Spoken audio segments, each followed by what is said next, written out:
Damai sejahtera Tuhan Yesus Kristus bagi kita semuanya. Shalom saudara-saudari dimanapun saat ini berada. Mungkin ada yang di rumah, mungkin ada yang di luar rumah. Mari dengan hati kita persiapkan untuk menyambut hadirat Tuhan di dalam ibadah kita di pagi hari ini. Hari ini adalah awal bulan, kita akan kembali mengadakan perjamuan kudus. Oleh sebab itu, mari sama-sama kita berdoa. Haleluya Jesus, terima kasih Bapa buat kasih anugerah Tuhan, penyertaan Tuhan sepanjang hidup kami, hari lepas hari, minggu lepas minggu Tuhan. Engkau tahu Bapa betapa kami membutuhkan Engkau. Kami tidak mampu hidup tanpa-Mu ya Tuhan. Pagi hari ini kami datang untuk beribadah kepadamu. Sebelumnya ampuni segala dosa dan kesalahan kami, sehingga kami layak memberikan penyembahan dan pujian Tuhan yang terindah bagi-Mu. Tuhan Yesus, kami bersyukur Tuhan buat kesehatan yang Kau berikan bagi kami, buat proteksi Tuhan. Walaupun pada saat ini Tuhan, di masa pandemi, semakin kami yakin karya-Mu yang nyata yang berada di dalam kehidupan kami. Engkau membela kami Tuhan,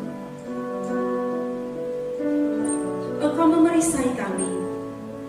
Kami ada sebagaimana kami ada hari ini, semua karena karya-Mu yang ajaib. Terima kasih Bapa. Inilah penyembahan kami. Terimalah Tuhan dengan sukacita. Jadikan ukupan yang harum Tuhan bagi Engkau. Mari umat jemaat Allah, sama-sama kita katakan amin. Kami masuk ke dalam hadirat-Mu Tuhan dengan nyanyian baru, membawa korban ucapan syukur bagi Raja kami. Haleluya. Na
Tuhan Yesus.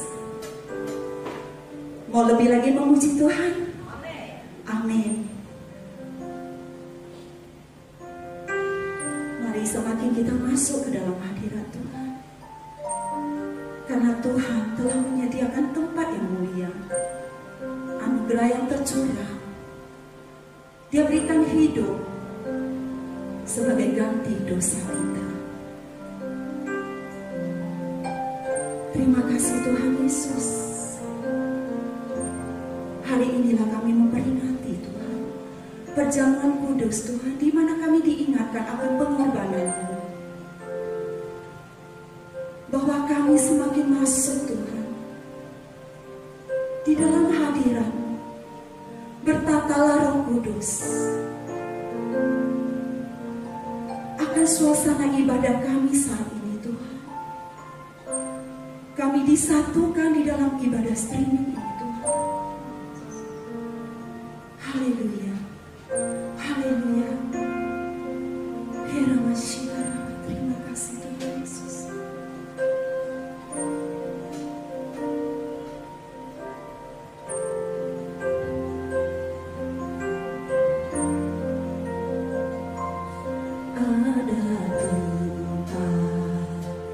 Yang mulia, anugerah-Mu tercurah, Kau berikan hidup-Mu sebagai ganti dosa-Ku. Lebih dari yang kukira,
kasih Bapa.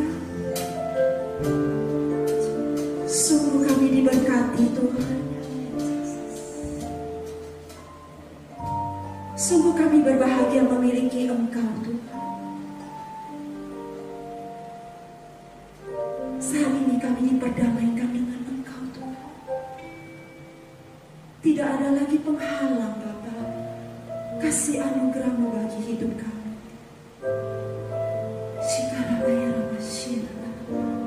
Terima kasih Tuhan Yesus.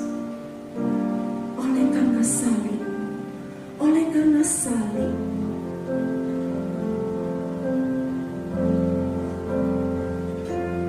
oleh karena salib-Mu, seluruh hidupku milik-Mu Tuhan. Darah-Mu sucikanku, kuasa salib-Mu pulihkanku. Oleh karena salib-Mu, seluruh hidupku milik-Mu Tuhan. Darah-Mu sucikanku, kuasa salib-Mu pulihkanku. Oleh karena salib-Mu, seluruh hidupku milik-Mu Tuhan.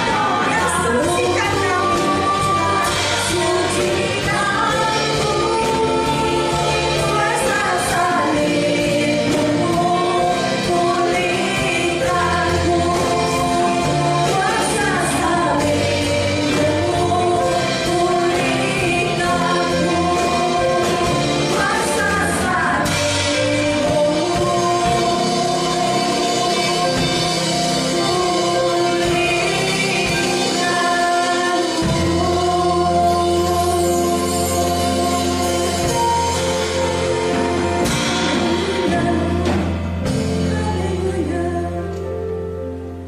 Kuasa salib-Mu memulihkan kami. Kami percaya.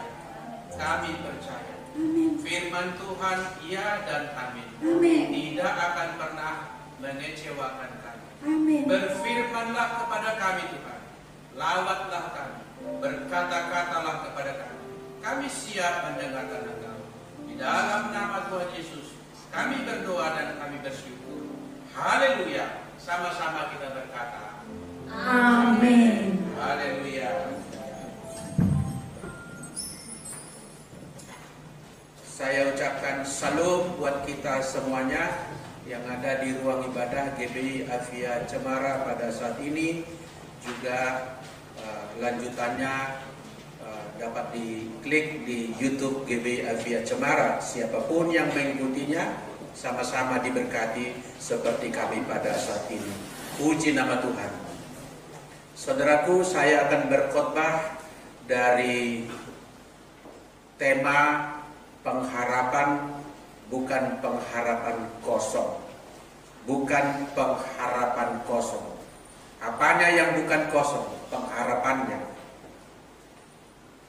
Bukan kosong. Pengharapan apa? Pengharapan akan hidup yang akan datang. Akan surga. Akan apa lagi? Akan kehidupan yang sekarang. Janjinya yang memulihkan kita. Kuasanya yang memulihkan kita. Penyertaannya yang sudah dikatakannya kepada kita. Bukan pengharapan kosong. Sama-sama katakan, pengharapan kita bukan pengharapan kosong. Ya, pengharapan kita bukan pengharapan kosong. Kita buka dan kita baca Ibrani pasal 10 ayat 23 demikian. Marilah kita teguh berpegang pada apa? Pengakuan tentang pengharapan kita. Kita pegang teguh apa? Pengakuan tentang pengharapan kita, sebab Ia yang menjanjikannya setia. Saya rindu kita membacanya dalam terjemahan BIMK. Kalau tadi terjemahan baru itu menggunakan pendekatan translation secara literal. Kalau yang ini Lembaga Alkitab Indonesia menggunakan metode yang disebut dynamic equivalence. Jadi terjemahannya ini mengandung unsur tafsir untuk memudahkan pembaca memahaminya. Dalam Alkitab versi BIMK ayat tadi berbunyi, hendaklah kita berpegang pada harapan yang kita akui. Pada harapan yang kita akui. Kenapa kita bisa berpegang seperti itu? Sebab Allah bisa dipercaya dan Ia akan menepati janjinya. Amin, saudaraku.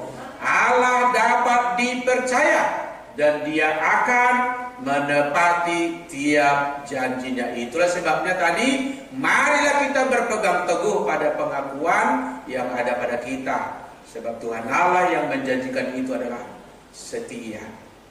Saudaraku, saya munculkan istilah SOS. Ini semacam keadaan darurat ya. Keadaan darurat.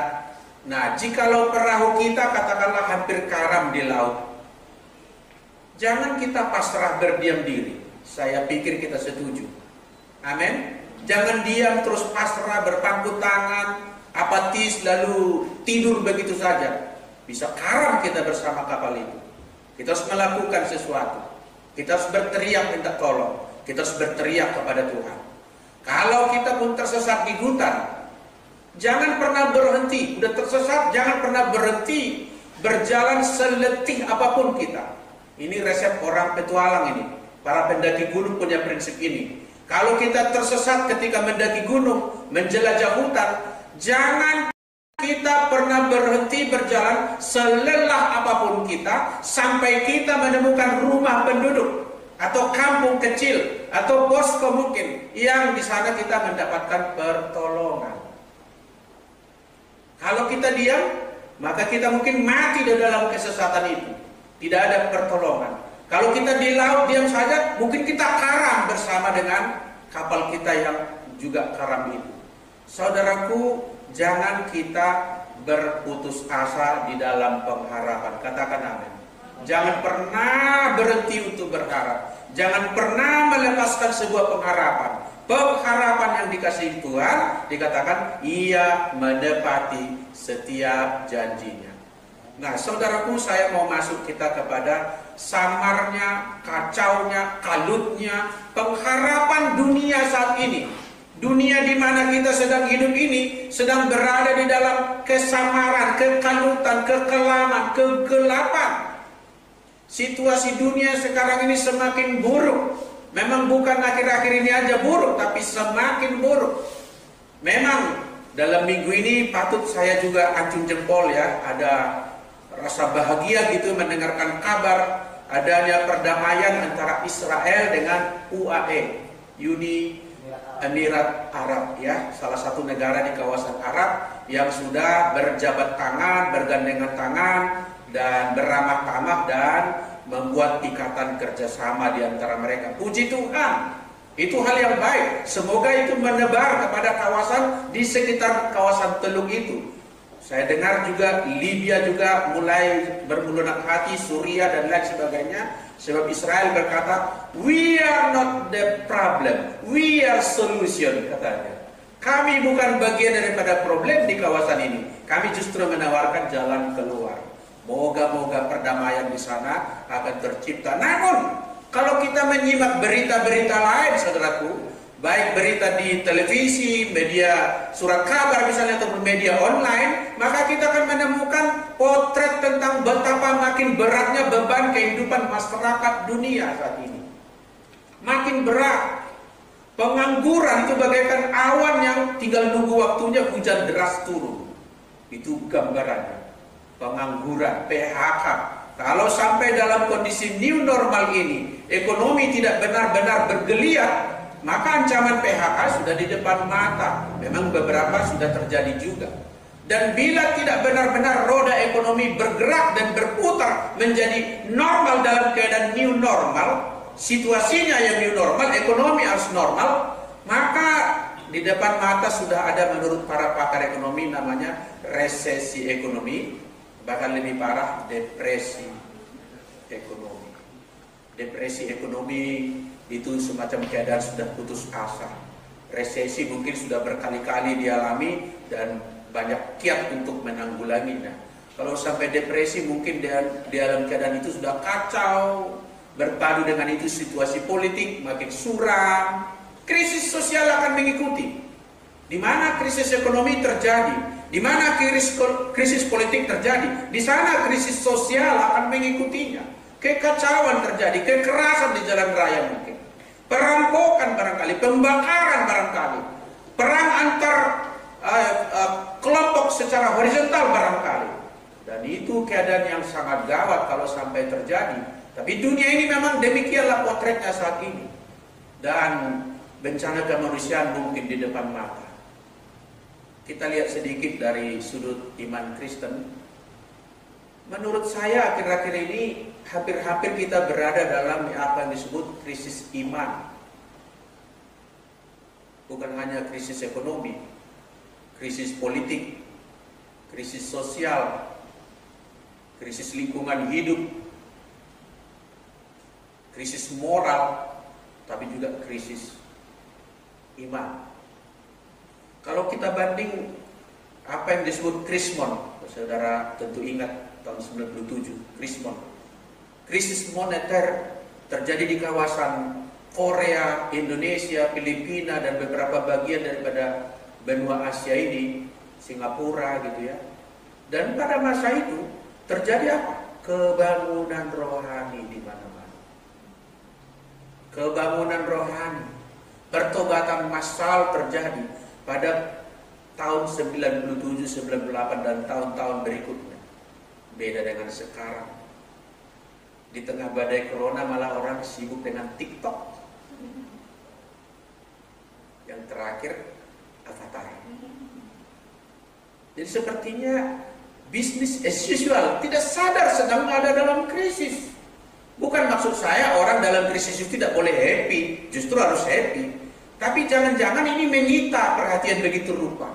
TikTok ini menjadi suatu pelarian atas kesesakan, padahal TikTok itu bukan jalan keluar, itu hanya mainan biasa. Avatar hanya senang berapa saat. Krisis iman ini maksud saya di seberang sana itu yang main Avatar, main TikTok. Di seberang sana ribut-ribut saudaraku dengan doktrin-doktrin. Sekarang panas di Indonesia percakapan mengenai Tritunggal. Sampai ada pendeta tertentu, tak usah saya sebut namanya, keluar dari sinodenya karena berbeda pendapat soal Tritunggal. Dari dahulu saya mengajar, doktrin Tritunggal itu adalah bagian penjelasan teologi terhadap Allah. Tapi doktrin Tritunggal tidak pernah menjawab secara tuntas. Kita hargai ada doktrin itu sejak Bapak Agustinus. Tapi jangan diharapkan Allah dapat dibungkus dengan kalimat-kalimat di dalam doktrin itu. Allah lebih besar daripada doktrin. Tapi banyak orang ribut. Jadi bukannya mengembangkan teologi pertobatan, teologi spiritualitas. Bukan. Kalau kita bandingkan ketika Raja Yosafat mengalami krisis, di mana bangsa sekitar hendak menyerang dia, maka menurut 2 Tawari pasal 20 ayat 1-3, di tengah ketakutannya, Yosafat mengambil keputusan untuk berdoa, berpuasa, dan mengerahkan seluruh rakyatnya, besar dan kecil, pria dan wanita, muda dan tua, untuk semua turut merendahkan diri di hadapan Tuhan. Dan ujungnya nanti, sekalipun musuh mereka di atas kertas tidak sebanding dengan mereka, tapi mereka memenangkan pertempuran itu. Bahkan mereka memenangkan, masuk ke medan pertempuran, sudah kacau balau musuh mereka, sesama musuh itu juga sudah bunuh-membunuh. Allah bertindak. Saudaraku, di tengah keadaan-keadaan hal yang nampaknya tidak ada harapan, satu hal yang patut harus kita kembangkan adalah membangun harapan di dalam persekutuan dengan Tuhan. Katakan amin. Jangan lari ke tempat lain. Jangan dialihkan, disendengkan pandangan kita kepada tawaran-tawaran dunia, hiburan-hiburan palsu yang membuat kita terkesima di situ, dan masalah kita tidak urusi, urusan kita dengan Tuhan kita tidak gumulkan. Saudaraku, coba kita lihat beberapa potret ini ya. Menurut berita ya, dalam 1 hari 2 hari terakhir ini sudah lebih daripada 100 dokter di Indonesia meninggal terkait dengan wabah corona. Bukankah ini sesuatu, saudaraku? Atau patut kita itu biasa saja? Apakah kita sudah begitu dingin mendengar berita seperti ini? Biasa-biasa saja. Atau adakah ini sesuatu yang membuat kita harus tafakur, mengheningkan cipta, selain untuk mendoakan bagi keluarga mereka yang ditinggalkan, tapi juga menyadarkan kita betapa kita sedang berada dalam keadaan yang tidak biasa. Meskipun corona memakan korban, tetapi sebagian orang malah asik dengan perang, menari di atas puing-puing yang dihancurkan.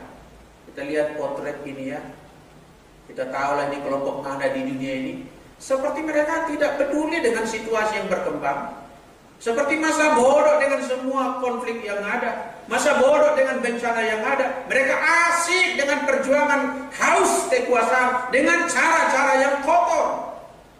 Bahkan mereka begitu bersorak di tengah bom yang diledakkan. Saya mau tanya, kenapa manusia begitu bersuka cita dengan bom diledakkan? Bukankah harusnya nyawa orang yang mati membuat kita duka cita? Tapi orang-orang seperti itu tertawa di atas kita. Krisis dunia ini. Di Indonesia ini lagi ya, ada yang membuat kelompok kami. Harusnya kita bukannya menyumbangkan pemikiran. Saya tidak masuk ke lebih lanjut dunia politik itu, kecuali saya dipanggil Tuhan segmen saya di situ. Tapi bagaimanapun saya menyinggung ini, betapa tidak sensitifnya kita dengan persoalan bangsa. Masih sempat-sempatnya kita membuat kelompok-kelompok seperti ini di tengah ancaman. Ibaratnya ini perahu sudah mau karam, masih ribut lagi kita dengan siapa paling besar di antara kita, siapa yang layak berkuasa di antara kita. Tapi itu yang terjadi. Ini tadi masih sibuk dengan ini. Ya, iseng sih boleh saja bermain ya, tapi jangan larut dengan keadaan ini. Ini hanya mainan sejenak. Ini tidak akan mendatangkan pengharapan yang berisi. Jangan-jangan ini hanya pengharapan kosong. Walaupun wajah saya di Facebook begini, kenyataannya tidak begini. Ada orang bilang, Bapak nampak makin muda. Itu bukan saya, aku bilang. Itu bukan saya, itu hanya mainan. Bagaimana dengan kita? Adakah sebuah pengharapan yang benar-benar tidak kosong di masa sekarang? Di tengah dunia nampaknya menakutkan, di tengah dunia nampaknya kelam, samar, saya katakan tadi. Banyak orang tidak peka dengan keadaan yang terjadi. Apakah kita sama dengan dunia, larut di dalamnya? Menurut Alkitab bahwa dunia ini akan semakin tua, dunia ini akan binasa dengan kesukaannya. Apakah kita turut bersama dengan dunia ini? Adakah sebuah pengharapan kita yang dapat kita pegang sebagai sesuatu pegangan yang pasti, bahwa sesuatu yang direncanakan Tuhan, sesuatu yang baik, sesuatu yang mulia masih bisa kita kecap di tengah zaman yang begitu hiruk-pikuk ini? Kita baca Roma pasal 12 ayat 12. Roma 12 ayat 12 ya. Demikian firman Tuhan, bersukacitalah dalam pengharapan, kata Paulus. Ini saya bawa untuk menjawab, adakah pengharapan yang pasti? Ini dia jawabannya. Bersukacitalah dalam pengharapan. Ada pengharapan itu. Dan karena itu kita bersukacita. Amin. Sabarlah dalam kesesakan. Menanti pengharapan menjadi sebuah kenyataan, pasti ada pergumulan. Mungkin ada kesesakan. Sabarlah. Dan dikatakan lagi kemudian, bertekunlah dalam doa. Mari kita kupas 3 bagian daripada apa yang disampaikan oleh Paulus kepada jemaat di Roma yang waktu itu seperti tidak ada pengharapan. Sebab ada aniaya dari Kaisar Nero. Ada kekacauan bagi daerah itu, dan orang-orang Kristen yang minoritas di situ mengalami ketertindasan. Dan Paulus berkata, bersukacitalah. Kita lihat bagian yang pertama. Bersukacita dalam pengharapan. Sering orang berkata, bagaimana bisa bersukacita di dalam kesesakan? Bukankah yang tepat dalam keadaan tersesak, dalam keadaan sukar harusnya adalah sedih, stres, susah, murung. Nah itu menurut dunia mungkin. Kalau kesusahan tiba, maka kesusahan itu juga sampai ke dalam hati. Kalau orang Kristen, kesusahan mungkin ada, tetap mungkin ada, tetapi itu tidak akan mempengaruhi suasana hati kita. Kita bisa bersukacita kok. Kita bisa senang kok. Mungkin kita tidak tertawa-tertawa di tengah keadaan kita, tapi kita bisa sukacita, artinya keadaan hati kita damai, keadaan hati kita tenang, keadaan hati kita pasti optimis, prospeknya yakin, maka dia bersukacita. Jadi yang tidak bisa bersukacita di tengah kesesakan itu pikiran dunia, mindset orang dunia. Dan kita sudah diciptakan baru supaya berbeda dari dunia. Kita bisa berbeda dari orang dunia, dan orang yang lahir baru harus melatih dirinya berbeda cara pandangnya dari orang dunia. Kita dipanggil menganut teologi sungsang.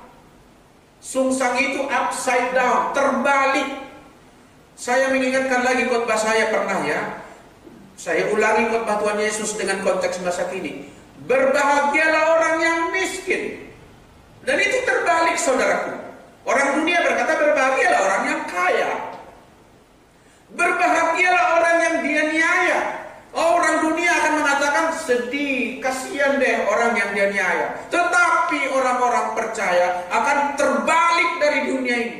Kita berbeda, meresponi masalah berbeda. Masalah kita dengan orang dunia mungkin sama, cara kita melihat dan memandangnya sungguh berbeda. Kita bisa bersukacita di dalam pengharapan. Pengharapan itu adalah sesuatu yang iya dan amin, tapi belum realisasi di tangan saya, belum dikecap oleh saya, tapi saya bisa bersukacita seperti sudah menikmatinya. Amin, saudaraku. Walau kita belum di sorga, rasa sorga itu sudah kita nikmati. Itulah sebabnya Yesus mengajar berdoa, jadilah di bumi seperti di sorga. Saya percaya di sorga tidak ada orang berduka cita, bersusah-susah, jalan di sorga luntang-lantung. Mau kemana lu? Gak ada harapan saya. Gak ada di sorga begitu. Maka jadilah seperti di sorga itu di sini. Kita harus melatih diri kita. Masih tinggal di bumi, tapi cara hidup kerajaan sorga. Saya tertarik dengan jemaat Makedonia. Coba kita lihat ayat ini, 2 Korintus pasal 8 ayat 2. Menarik sekali. Ini contoh di masa lalu bahwa ada sebuah komunitas jemaat di Makedonia yang bisa bersukacita dalam keadaan penderitaan. Kita baca, selagi dicobai dengan berat dalam pelbagai penderitaan, berarti berbagai-bagai penderitaan. Apa katanya? Sukacita mereka meluap, bukan padam, bukan layu, meluap, luber. Berarti bukan hanya dinikmati sendiri, dibagikan kepada orang lain. Amin. Namanya meluap. Dan meskipun mereka sangat, agak saya buat dulu legato suara, sangat miskin, tapi apa katanya? Mereka kaya dalam kemurahan. Kita dipanggil berbeda dari dunia. Jangan sama dengan dunia. Paulus berkata, janganlah kamu menjadi serupa dengan dunia ini. Di tengah badai corona yang belum selesai, mari kita tetap bersukacita di dalam pengharapan. Sebab Allah yang menjanjikan hari-hari esok, walaupun masa sukar, bagi kita adalah hari-hari penuh kebahagiaan. Amin, saudaraku. Bahkan ketika Kristus datang, bagi dunia itu adalah berita buruk, bagi kita itu adalah berita sukacita. Jadi saudaraku, makin merosot dunia ini, makin kita tahu Kristus segera tiba. Itu adalah peristiwa yang menggembirakan, dan itu menyenangkan hati kita, senang hati kita. Seorang pemuda saja kalau mau bertemu pacarnya, senang hatinya. Kita lebih lagi akan berjumpa dengan mulai yang telah menebus kita. Bukankah itu bahagia? Dan memang menuju hari itu harus ada kekacauan, harus ada masa sukar, dan kita melaluinya. Saudara yang dikasihi Tuhan, jadilah seperti jemaat Makedonia. Amin.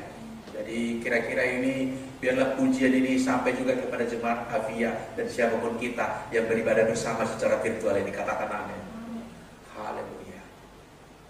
Kita adalah manusia baru yang dimampukan untuk bersuka cita di dalam segala keadaan. Dimampukan. Pada dasarnya saya tidak mampu, tapi dimampukan, diberi kemampuan, diberi kapasitas tambahan dari apa yang dulu kita terima dari kelahiran kita, ditambahkan lagi ketika kita lahir baru. Itulah karunia Roh Kudus. Katakan amin, saudaraku. Jadi kita mampu. Jangan katakan persoalan itu teramat berat bagiku. Tidak. Kasih Tuhan begitu besar melingkupi kita. Ada kemampuan untuk bersuka cita dalam segala keadaan. Jangan kita sudah persoalan banyak, tambah susah lagi. Harusnya kita tetap senang, sehingga dunia melihat perbedaan itu. Sungguh nyata perbedaan itu. Justru kesukaran-kesukaran yang ada di dalam hidup kita, sebetulnya bukan hanya kita, semua komunitas orang beriman dari masa ke masa. Maka bagi kita semua orang beriman, gereja sepanjang zaman itu, maka kesukaran-kesukaran itu adalah panggung. Sama-sama kita katakan panggung. Panggung ya. Panggung untuk apa? Panggung kita untuk bersuka cita. Bukan panggung untuk meratap. Umat Israel menjadikan padang gurun sepanjang 38 hampir 40 tahun panggung untuk bersungut-sungut. Kita yang telah dibaharui menjadikannya panggung untuk bersukacita, bersorak-sorai, berbahagialah dalam segala keadaan. Juga panggung yang sama adalah panggung di mana Tuhan, saya percaya, melakukan apa yang tidak dapat kita lakukan. Amin, saudaraku. Saya percaya. Saya punya pergumulan. Kita punya pergumulan. Saya percaya pergumulan kita adalah panggung di mana kita harus menunjukkan secara sungguh-sungguh sukacita yang di luar berasal dari sukacita yang di dalam. Dan percaya pula panggung ini adalah tempat di mana Allah akan melakukan suatu hal yang dramatis, hal yang luar biasa, yang bagi manusia dunia tidak mungkin, bagi Allah tidak ada yang tidak mungkin. Dan kalau bagi Allah tidak ada yang tidak mungkin, bagi orang percaya tidak ada yang mustahil. Katakan amin. Haleluya. Bersukacita adalah pengharapan. Jangan putus asa, jangan bermurung-murung, jangan bersedih-sedih. Haleluya. Yang kedua, menurut Paulus tadi, sabarlah dalam kesesakan. Kata sabar mudah diucapkan, mudah. Apa sih sulitnya? Sabar. Mudah sekali, mudah, tapi sulit diterapkan. Mari coba kita koreksi diri. Untuk hal enak saja semacam mau antri di meja makan, sering orang tidak sabar. Orang seringkali mendahului antrian, mencuri antrian orang lain, hanya untuk mengantri di meja makan. Untuk hal yang enak aja belum tentu sabar. Ngantri di mesin ATM, itu seringkali orang tidak sabar. Mencari parkiran, di antrian di mall, mau membayar sesuatu, itu kadang-kadang tidak sabar. Sekarang dikatakan sabar dalam kesesakan. Padahal kita terbiasa tidak sabar dalam urusan-urusan yang bukan kesesakan, yang enak, yang kelonggaran, yang kelegaan. Di pesta aja orang ada tidak sabar. Di mall ada orang tidak sabar. Di tempat wisata saja ada orang tidak sabar. Bagaimana sekarang di dalam kesesakan kok kita disuruh memperagakan suatu sifat sabar? Uang di tengah sesak kebelet aja bisa orang naik pitam. Sekarang dalam keadaan sesak, bukan lagi sesak mau ke toilet, sesak karena persoalan. Tapi kesesakan pun adalah panggung untuk menunjukkan kesabaran kita. Amin. Bagaimanapun kesabaranlah sifat yang harus kita latih. Senang atau tidak senang, Suka atau tidak suka, kita harus melatih kesabaran, sebab kesabaran itu menguntungkan kita. Ketidaksabaran itu merugikan kita dan orang sekitar kita. Itu sudah pasti. Tanpa kesabaran, banyak hal yang baik tidak kesampaian. Tidak sabar. Tidak sabar orang seringkali meninggalkan sebuah pekerjaan tangan yang sudah dimulainya, hampir selesai, tidak sabar, ditinggalkan, lalu tidak mendapatkan hal yang baik. Tanpa kesabaran juga keputusan bisa justru amburadul. Maka ada nasihat, jangan mengambil keputusan penting ketika kita sedang kacau. Harus kita tunggu tenang, menenangkan diri dalam keadaan yang kondusif, baru mengambil keputusan yang penting. Nah, orang tidak sabar tidak sampai ke sana. Memang ada orang mengatakan untuk mengatasi marah itu hitung katanya 100. Nah, ini baru 2 udah langsung meluap. Belum 100. Bagaimanapun, mau tidak mau kita harus melatih kesabaran kita. Amin. Sebab kita tidak bisa menyulap bahwa keadaan ini akan serba enak langsung. Kita tidak bisa bermimpi, bahkan berdoa sahabat sekota, berdoa sahabat sebangsa, Tuhan jauhkan semua persoalan. Tidak mungkin itu. Jadi kalau sesuatu di depan kita kesesakan tak mungkin lagi dihindari, maka kita yang mengubah diri kita.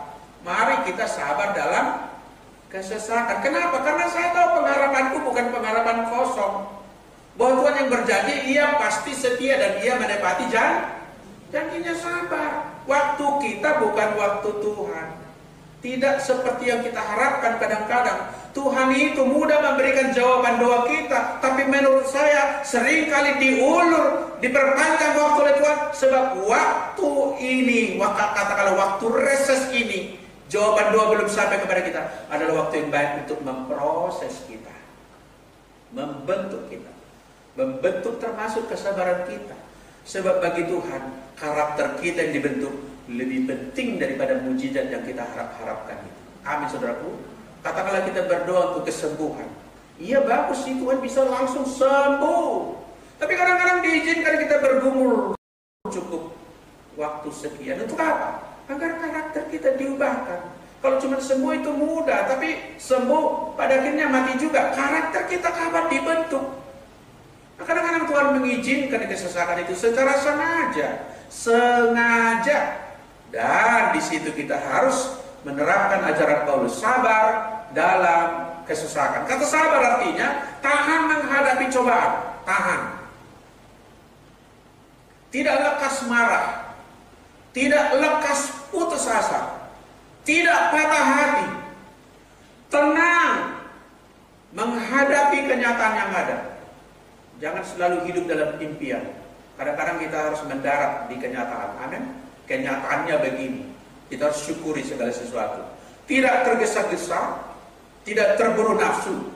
Kesabaran adalah kekuatan jiwa. Orang yang sabarlah mantap jiwa. Orang yang sabar. Saya rindu saudara dan saya menjadi orang yang sabar. Amin. Apakah saudara akan mempercayakan perusahaanmu kepada orang yang tidak sabar? Kita cek dulu, sekarang kita singgung lagi pembanding. Kalau saudara punya perusahaan, lalu mencari seorang yang mengelola perusahaan itu direktur utama, apakah saudara mencari orang yang tidak sabar? Saya kira kita tidak mencari orang seperti itu, bukan tipe ideal. Allah juga menanti orang sabar supaya kepadanya bisa dipercayakan suatu kapasitas yang jauh lebih besar. Katakan amin. Sabar. Kesesakan tidak pendek. Masa corona katanya masih cukup panjang. Sabarlah dalam kesesakan, sambil terus tadi berpengharapan terus kepada Tuhan. Yang nomor 1 tadi ya, bersuka cita, jangan berduka cita. Jadi pertama bersuka cita, kedua sabar, yang ketiga bertekun dalam doa. Apa hubungan doa dengan pengharapan? Apa hubungan doa dengan pengharapan? Nah, untuk menjawab pertanyaan ini, perlu kita pahami apa itu doa.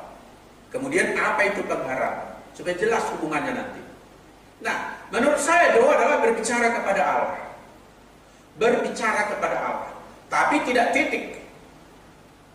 Berdoa juga artinya komunikasi dua arah dengan Allah. Berarti di dalam doa yang berbicara dua pihak, saya dan Allah. Yang mendengar juga dua pihak. Itu doa yang dewasa, itu tidak satu pihak. Orang kita kalau bercakap-cakap aja kan butuh dua orang. Butuh gantian berbicara, yang satu bicara, satu dengar. Coba kalau sama-sama bicara, siapa yang dengar? Saudara, Tuhan itu pun ingin kita dalam doa itu dimensinya adalah terjadi komunikasi dua arah. Saya berbicara kepada Tuhan, tapi saya juga harus menyendengkan telinga saya untuk mendengarkan Tuhan. Saya kasih gambar ini. Kadang-kala kalau gambar berdoa langsung gambarnya lipat tangan biasanya. Kali ini saya pilih berdoa bukan lipat tangan, tutup mata, buka mata, baca kitab. Ini doa juga ini saudaraku. Ini doa. Di tangan kita bisa ada Alkitab atau mungkin buku-buku rohani, buku-buku motivasi pun boleh. Kita berdoa itu dua arah, menyimak. Jadi bukan hanya mengeluarkan isi otak kita, tapi mengisi sesuatu kepada otak kita. Itu berdoa yang dewasa. Maka kadang-kala berdoa itu tidak selesai dalam hitungan 10 menit. Kenapa? Karena lanjut. Udah di rumah tadi ada percakapan, di jalan ketika nyetir masih sibuk lagi dengan percakapan itu. Sampai di kantor masih lanjutkan percakapan itu. Sebab Tuhan juga ikut berjalan menyertai kita. Katakan amin saudara. Jadi jangan berdoa itu hanya satu arah. Berdoa itu dua arah. Pengharapan adalah janji Allah. Ini tadi. Apa itu doa? Komunikasi dua arah. Suatu refleksi keintiman antara saya dan Allah. Yang kedua pengharapan. Apa itu pengharapan? Pengharapan kita adalah janji Allah. Baik langit baru, bumi baru, maupun berkatnya di langit lama, bumi lama ini. Amin. Jadi tidak segera kita dibawa ke sana LB3. Nah, di langit lama, bumi lama ini masih banyak lagi pengharapan kita, yaitu janji-janji Allah. Jadi pengharapan itu intinya janji Allah. Maka jelas dalam kitab Ibrani tadi dikatakan, pengharapan kita yang dijanjikannya. Pengharapan kita bukan yang timbul di hati dan pikiran kita. Bukan yang kita ingin-inginkan, melainkan yang dijanjikannya. Berarti kegiatan untuk membangun pengharapan, bertekun dalam doa itu tadi, mari kita simak apa janjinya. Kita telusuri apa janji Allah kepada kita. Sebab apa saudaraku? Ini dia. Sering orang menjadi lelah lalu enggan berdoa karena gagal paham soal bertekun dalam doa. Sebab banyak orang menjadikan doa sebagai cara menggelontorkan permintaan-permintaan dan kemauannya kepada Allah. Permintaannya, kemauannya. Padahal prinsip dalam doa adalah Allah tidak pernah lalai menepati janjinya. Tidak lalai menepati janjinya. Bukan tidak lalai menggenapi permintaanku. Bukan setiap kemauan kita yang dituruti Tuhan. Sebab kadang-kadang tidak sepadan dengan apa yang dijanjikan oleh Tuhan. Contoh doa yang salah misalnya ini saya buat. Tuhan, bebaskan saya dari masalah kehidupan ini. Ini nampaknya menyenangkan ya. Menaikkan doa seperti ini nampaknya bisa juga berlinang air mata. Sangat rohani. Tuhan, bebaskan saya dari masalah ini. Bahkan ada juga yang bombastis. Ya Tuhan, Kau angkat tanganku. Angkat masalah bangsa negara kami. Wah, keren sekali. Jadi kalau kita angkat tangan, lalu bangsa negara kita ini dibebaskan dari masalah kah? Ketika saya berdoa kepada Tuhan, saya dibebaskan untuk tidak mengalami masalah kah? Tidak. Begitu amin, masalah yang sama masih tetap ada. Apa yang mau kita kembangkan dalam bertekun dalam doa ialah mari kita menjadikan doa kita sebagai suatu komunikasi dua arah. Amin saudaraku. Pahami apa yang dijanjikan Tuhan kepada kita, pahami apa yang dijanjikannya kepada kita. Sebab apa? Yang akan digenapi oleh Tuhan Allah adalah apa yang dijanjikannya. Saya akan tiba pada bagian akhir daripada renungan kita khotbah ini, yaitu bukan pengharapan kosong. Semua pengharapan yang dibangun atas janji Allah di dalam Alkitab, janji Allah kepada para nabi, para rasul, janji Allah di dalam Yesus Kristus, itu semuanya sebuah janji dari Allah yang Allah sanggup menggenapinya. Katakan amin. Bukan kosong, bukan isapan jempol. Surga itu bukan angan-angan yang kosong. Benar-benar kebahagiaan itu bukan janji yang kosong. benar-benar ada. Mujizat itu bukan mimpi kosong, benar-benar ada.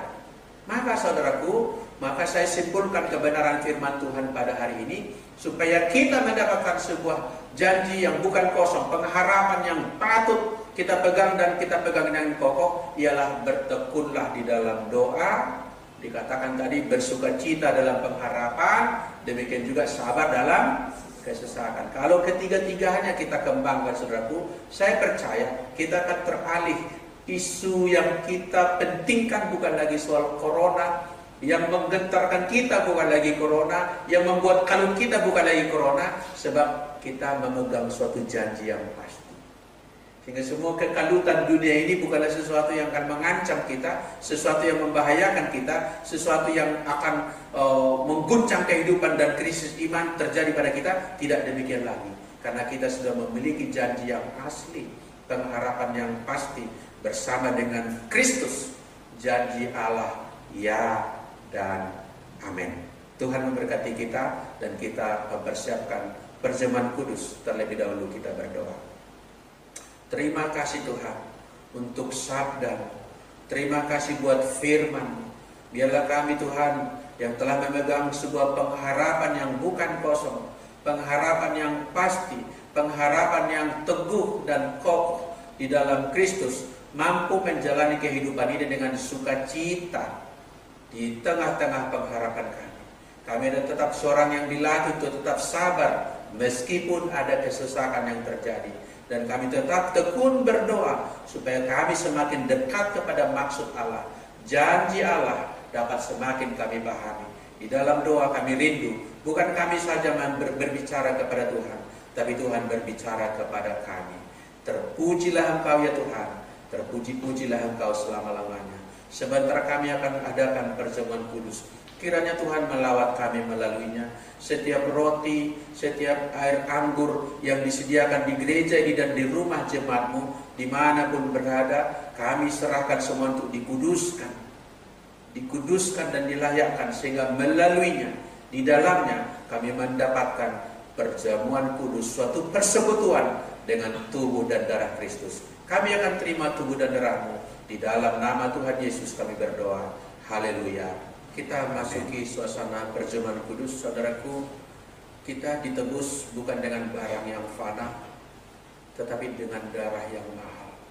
Sejak dari kitab Kejadian, darah adalah unsur penebusan yang dibuat oleh Allah.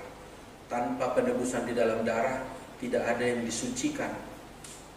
Tanpa penebusan di dalam darah, tidak ada yang dikuduskan. Darah Kristus adalah kegenapan dari janji Allah di perjanjian lama. Tipologi daripada kurban anak domba. Yesus Kristus adalah anak domba yang sejati. Amin saudaraku. Dan hari ini kita akan terima perjamuan kudus, suatu persekutuan yang hidup dengan tubuh dan darah Kristus. Mari kita berdoa. Terima kasih Tuhan. Kami bersyukur kepada-Mu Tuhan, jikalau di minggu pertama pada bulan September ini kami beroleh kesempatan lagi untuk menerima perjamuan kudus, membangun persekutuan dengan Engkau, persekutuan yang hidup dengan tubuh dan darah Kristus. Layakkan setiap kami Tuhan, dan kuduskan roti dan anggur yang kami telah siapkan ini.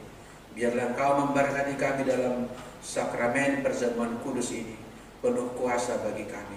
Dalam nama Tuhan Yesus, haleluya, amin. Kita angkat roti di tangan kanan kita. Kita angkat roti di tangan kanan kita, dan dengarkanlah sabda Tuhan yang menguduskannya bagi kita. Sebab apa yang telah kuteruskan kepadamu, telah aku terima dari Tuhan, yaitu bahwa Tuhan Yesus pada malam waktu Ia diserahkan, mengambil roti, dan sesudah itu Ia mengucap syukur atasnya. Ia memecah-mecahkannya dan berkata, inilah tubuhku yang diserahkan bagi kamu, perbuatlah ini menjadi peringatan akan aku. Saudaraku, Paulus bukanlah termasuk rasul yang 12 itu.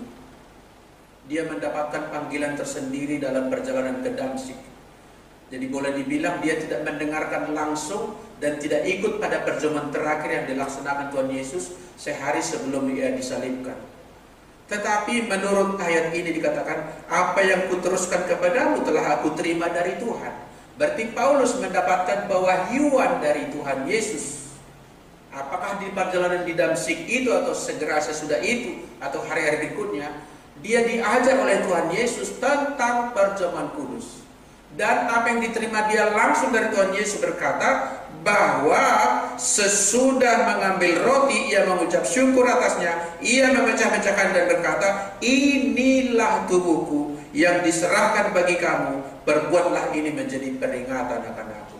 Berarti perjamuan kudus adalah sebuah point of contact, pertemuan antara kita dengan Kristus yang sudah mati di kayu salib. Digenapi di sana dia mati dan bangkit bagi kita pada hari ketiga, sehingga barang siapa yang percaya kepadanya tidak binasa, melainkan beroleh hidup yang kekal. Saya tanya saudara, apakah saudara percaya Yesus telah menderita untukmu, telah disalibkan bagimu, telah mati menyerahkan nyawanya bagimu? Engkau percaya dia Tuhan dan Juru Selamatmu, dan engkau berbagian dengan tubuh dan darahnya. Engkau percaya pada saat ini. Yang percaya makalah dengan iman, inilah tubuh Kristus yang ajaib.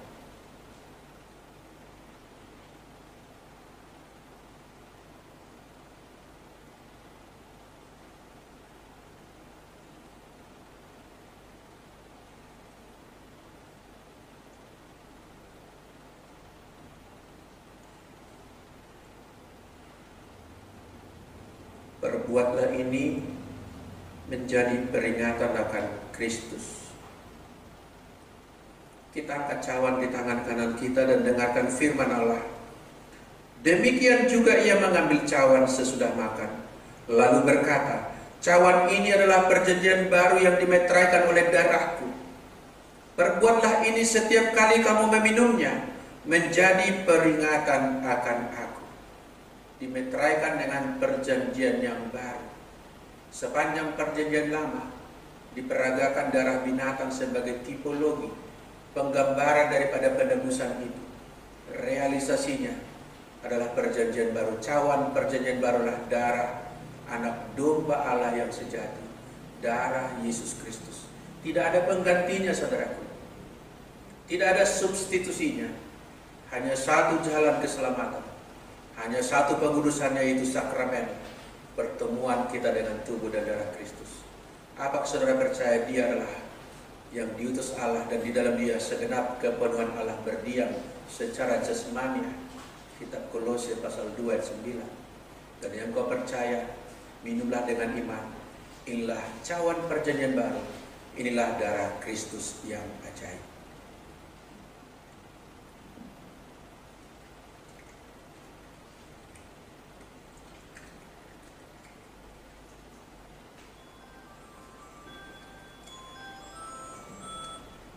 Haleluya. Haleluya. Makan dan tubuh darah Kristus tersambung dengan peristiwa Golgota. Kita tidak hadir waktu itu, tapi kuasanya hadir di sini saat ini bagi kita lewat perjamuan kudus ini. Mari kita berdoa. Terima kasih Tuhan, kami telah berbagian dalam persekutuan dengan tubuh dan darah-Mu. Kiranya itu menguatkan iman kami, meneguhkan pengharapan kami akan janji-Mu bahwa Engkau akan datang pada hari yang akan Engkau datang seperti pencuri untuk menjemput kami, untuk membawa kami ke rumah Bapa, di mana kami mendapatkan segenap janji-Mu sepenuhnya, bukan saja berkat di bumi yang kami peroleh, tapi berkat surgawi yang kekal yang Engkau telah sediakan bagi kami. Terima kasih nama kami dicatat di sana. Terima kasih kami dijadikan mempelai Kristus. Terima kasih kami dijadikan anak-anak Allah yang Maha Tinggi. Bagi Tuhanlah segala pujian, hormat dan kemuliaan. Di dalam nama Tuhan Yesus Kristus kami telah berdoa, kami bersyukur. Amin.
firman Tuhan itu bangkit berdiri, yang di rumah memposisikan dengan cara yang tepat di rumahmu. Kalau cocok berdiri, berdiri bersama kami. Kalau duduk, duduklah dengan tegak, dengan suasana siap untuk diberkati Tuhan. Amin. Saya menyampaikan pengajaran tentang berkat Tuhan, berkat imamat. Saudaraku, berkat imamat bukanlah sebuah permohonan supaya diberkati. Berkat imamat adalah janji dan pemberian sebuah kepastian bagi kita. Kita tidak bermohon kepadanya, tapi Dia memberikannya kepada kita. Maka sambut dengan iman percaya. Bukalah hatimu, arahkan pikiranmu kepada Dia, sumber segala kebaikan kita. Tadamkan kedua tanganmu dan terimalah berkat Tuhan. Tuhan memberkati engkau dan melindungi engkau. Tuhan menghadapkan wajahnya kepadamu dan memberikan engkau damai sejahtera.